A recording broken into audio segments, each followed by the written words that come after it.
All right, welcome back to season 3, episode 2 of the Pain of Power podcast. This is your host, Justin Banks, and I'm glad you took the time out of your day to click play and take a listen. We started out this season going pretty deep, talking about suicide and its causes, but also ways to overcome it.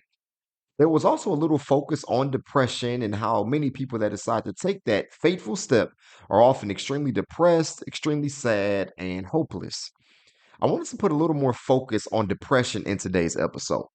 I don't know about you, but when I look around and talk to people or see the many things that people put out on social media or just what's going on in the world, a lot of us just don't seem to be happy. I've been hoping that I'm wrong about that, but it's been tough for me to find some studies that show a decrease in depression or anxiety. It seems like the rates continue to increase for some group of demographic. Now, the current causes of depression vary widely, but I wanted to put more focus on a slept on area in regards to mental health. That area is nutrition. What exactly are we putting into our bodies, and how is this affecting our mental health?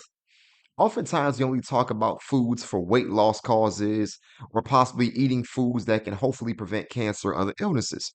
Obviously, this is extremely important, but are there foods out there that are making us sad? Are there foods out there that are making us depressed? What is the science behind food and how it makes us feel? Can nutrition truly affect brain health? Let's take a deep dive into how what we are putting into our bodies is affecting our brain. Now, before we do this, we got to break this down to the very basic. What exactly is the purpose of food? What exactly do we eat food for? Now, growing up and even in adulthood, many of us are just eating because we're hungry. Our stomachs begin to growl, and then we go to the fridge and get something out to eat. Rarely do we think about exactly what we are eating. We didn't really have much choice when we were growing up, right? We would just eat what our parents put on the table, and that was it. I doubt many of our parents thought about the importance of eating quality food. Sometimes we just had to do what we had to do to get by and just to get to tomorrow. So the last thing many of us were thinking about was nutritional value. But we see how that has affected many of our loved ones as they've gotten older.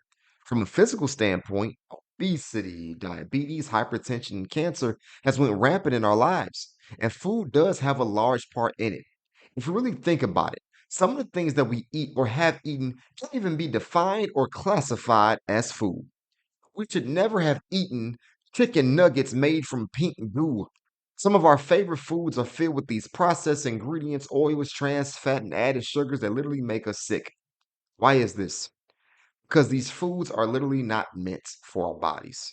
Now, don't get me wrong, I have my days and I may eat some things that I shouldn't, but I mostly put a focus and an intention on eating foods for the health of my body. As a trainer and a wellness coach, eating foods to lose weight is talked about constantly in this industry. Weight loss has become a $1 billion industry, so it is also filled with new weight loss medications that, for some people, seem to be providing more harm than good when you think about its side effects. But losing weight should not be all we think about when it comes to the food we consume. Influencers online would tell you something so you can be a client for them or for them to sell a product. Every few years, there is a new trend regarding portion control, which then makes another company very wealthy. Let's just talk about the truth for this episode and discuss what exactly is the purpose of the food we eat. Well, since you asked, food has nutrients that provide energy. Energy is the word. Food has nutrients that help us regulate body processes in our body. Food helps the body repair muscle tissues. Food helps our cells function properly, assisting with repairing cells as well as cell regeneration. Essentially, the health of the cell. Now, of course, we eat for pleasure, but it's not just for that. Because as we can see, eating for just pleasure has harmed our health as a society. So let me ask you, when you eat foods, do you have more energy or less? Do you become energized or are you ready to take a nap as soon as you eat? How long can you stay active? How quick are you getting exhausted when you go to the gym? Now, regarding our physical health, the health issues we see and deal with all the time are obesity, high blood pressure, and diabetes. We're quick to say genetics are involved and that's caused us physical harm most of the time. Our decision making process in regards to food have had harmful consequences on our bodies. So when you're about to eat something, we need to know why we are doing it. Is this food helping improve my digestive system or help replenish and build up my muscles after I exercise? Do these foods have antioxidants that help fight cancer?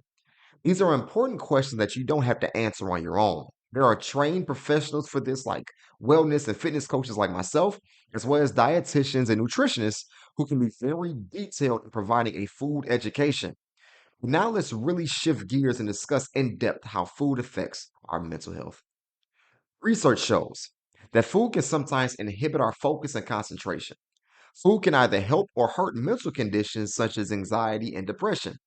And even if you are blessed enough to not be diagnosed with a mental illness, there are still foods that can make things worse for you if you are feeling a bit anxious, if you are having a terrible day. We don't want what we ingest to turn our bad days into months or years. So we'll talk about foods that are beneficial for our brain health. But let's first put a focus on terrible foods first. And there are several kinds of damaging foods that can affect our brain health and our mental health.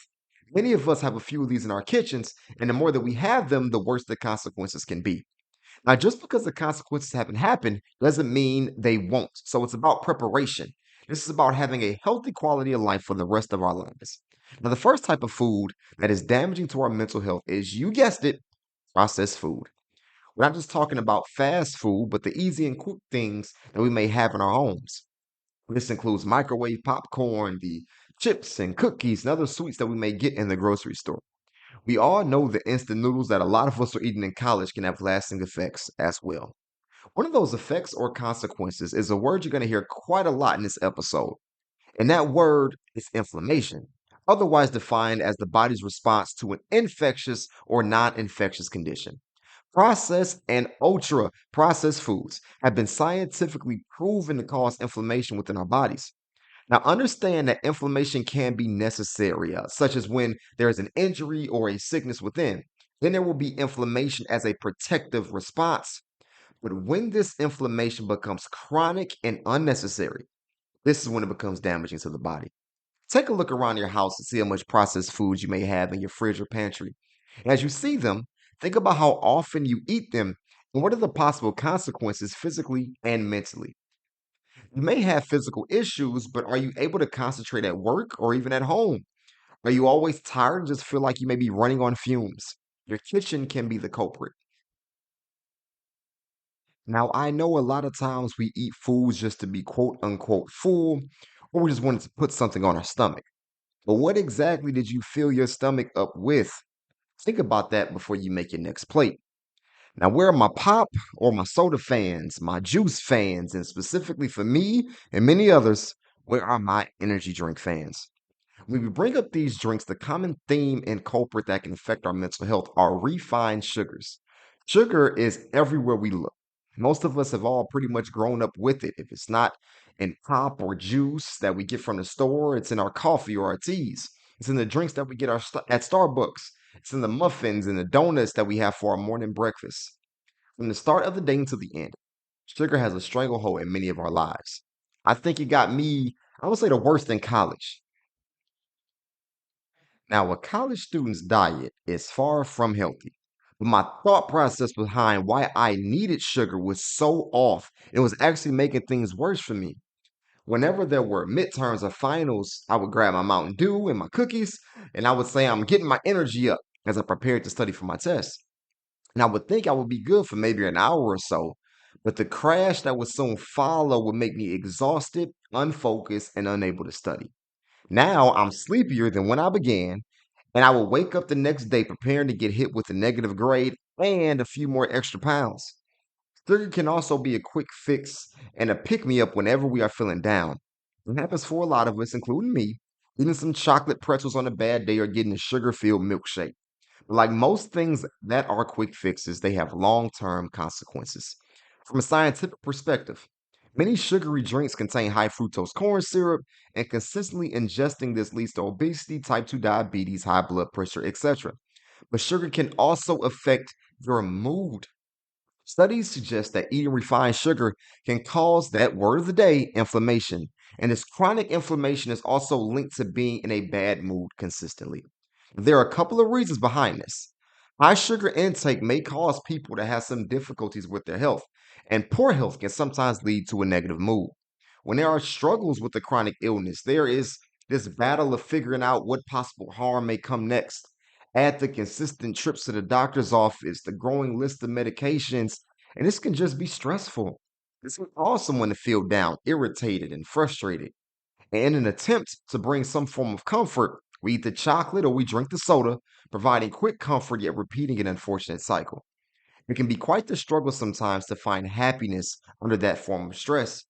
But when you also go deeper, research suggests that when refined sugar causes inflammation, this can lead to an increase in production for stress hormones, specifically the hormone cortisol. Prolonged cortisol elevation has been shown to impair the tissue growth within the hippocampus of the brain. This is important because studies also show that people with a major depressive disorder also have shown a decrease in tissue growth in their own hippocampus. This is why you will hear many doctors encourage a healthy diet with limited refined sugars because they can increase the cortisol levels to the point of possibly increasing the chance of depression, but also making the depression worse by literally decreasing the tissue growth in the hippocampus. Simply put, sugar can just put you in a bad mood. So I know this got a little detailed, but I just wanted to go in depth so you know that sometimes you're not just eating a donut. The donut has ingredients that can affect our mood and the makeup of our brains.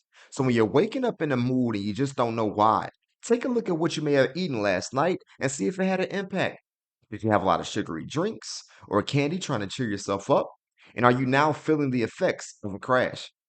This episode was particularly important to me because I know that some people listening to this podcast aren't always feeling the best. We're in some bad moods, we're anxious, we're depressed, and trying to find some answers, trying to find some relief and some peace. And I also know what we're told to do on TV or on social media whenever we are feeling down: drink this, smoke this, or eat this. And rarely we are told to ingest something that makes our bodies and specifically our brain feel better. That would be bad for business. And 20 years later, after eating all of these foods and drinks, a class action lawsuit is filed regarding how these foods have harmed millions of people. Also, having more nutritious knowledge and anatomical knowledge helps us better grasp if newly created products are better or worse for us in the future. We fell for it so many times. Just look at cigarettes. We put those down just to pick up a vape, and now we're just smoking electric cancer. But enough of my tangent. I want to give one more example of a negative food because we eat it all the time. We don't always just eat sugar, but we also ingest a lot of fat. Now, many of us get confused because they are actually good examples of fat. We, in fact, need to eat forms of fat because healthy fat assists with providing energy, helps with cell function, as well as assists in absorbing nutrients within the body. Healthy examples of foods with fat include avocados, salmon, olive oil, and almonds. It all starts to go bad though when you get into what they call trans fats. You can naturally find some trans fat in some meats and with some dairy foods, but foods high in trans fat are dangerous. You'll see high levels of trans fat with vegetable oils that we use to fry foods or eat fast food. Trans fat is again linked to inflammation, which can be damaging to our bodies and our brain, which can lead to possible mood changes and disorders such as depression. There's also an ongoing debate among trans fat and its link to the hormone serotonin. There have been many studies that have tried to prove that low serotonin levels can be linked to depression, but this has not totally been proven. It is proven, though, that trans fat can cause inflammation that is damaging towards brain function. And I want to add that this includes other brain ailments such as dementia and Alzheimer's disease. This is another one of those issues we have to think about when it comes to the future, our future, and the quality of life we want to have as we get into our older age. So, again, we're not just eating some fast food to make us feel better. Understand that food is science and food has purpose. We all have to make a shift into using food for the right purpose. That includes limiting alcohol use, refined carbs, and even some artificial sweeteners that contain aspartame. It's going to be really difficult to try to eliminate all of these things, trust me, I know, and try to replace them with healthy ones, especially when you add in socioeconomic disparities. But effort has to be made for the betterment of our health, specifically mentally. Now, hear me out as I make the comparison of toxic foods to drug use. Drugs provide a quick fix or a high, but then becomes addictive and damaging to our overall health. It is life threatening and yet still hard to kick. Rutgers University Center for Alcohol and Drug Use recently published an article stating that the effects of sugar addiction, withdrawal, and relapse are similar to the same effects of drug use. We have been given foods that give us this quick release of dopamine in the brain, giving us this feeling of being on a high, yet are really setting ourselves up for long term issues. It's important to know that food is not only causes for anxiety and depression, but this is also a possible trigger that can be controlled and can help shift our mood and outlook in regards to our life.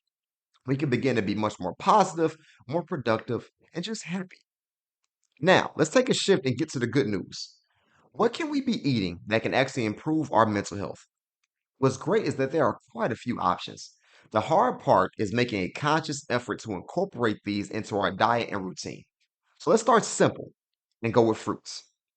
Fruits are delicious and we are bound to find at least one or two that we like. So it's important that we try to eat fruits daily. We talked about a lot of foods that can cause inflammation, yet fruit contains ingredients that are actually anti inflammatory, which then promotes brain health and brain function. Mix some berries together and put them in a smoothie. Give your brain a boost to start your day. Berries and other fruits also contain antioxidants that can fight cancer. Find ways to switch it up and try more fruits to receive more benefits. Vegetables, especially the green leafy vegetables like spinach, can help combat depression since it also promotes brain health. Green leafy vegetables contain folate, which help with brain cell function. So basically, we are noticing a trend when we talk about why fruits and vegetables are important. They promote a healthy brain as well as healthy brain function. Now, when that brain is functioning properly, that means that proper hormones are being secreted at the right and correct rates, not elevating to a point where it can then promote mood disorders. Now, because fruits and vegetables don't have the same chemicals that make us addicted to them, we can often get bored trying to eat healthy. Or we eat the same fruits and veggies and it gets a bit monotonous and boring. So switch it up. Try some new recipes. Gradually incorporate these foods more into your diet until it just becomes routine. I recommend picking a time of day when you want to include more healthy food options. Do I want a healthier breakfast, a healthier lunch, or healthier dinner? Do I want healthier snacks? What can I start with first and create a routine? What can I begin to limit or eliminate from my diet that is causing more harm than good to my mental health? This process of discipline and creating new routines is also a great benefit towards positive mental health.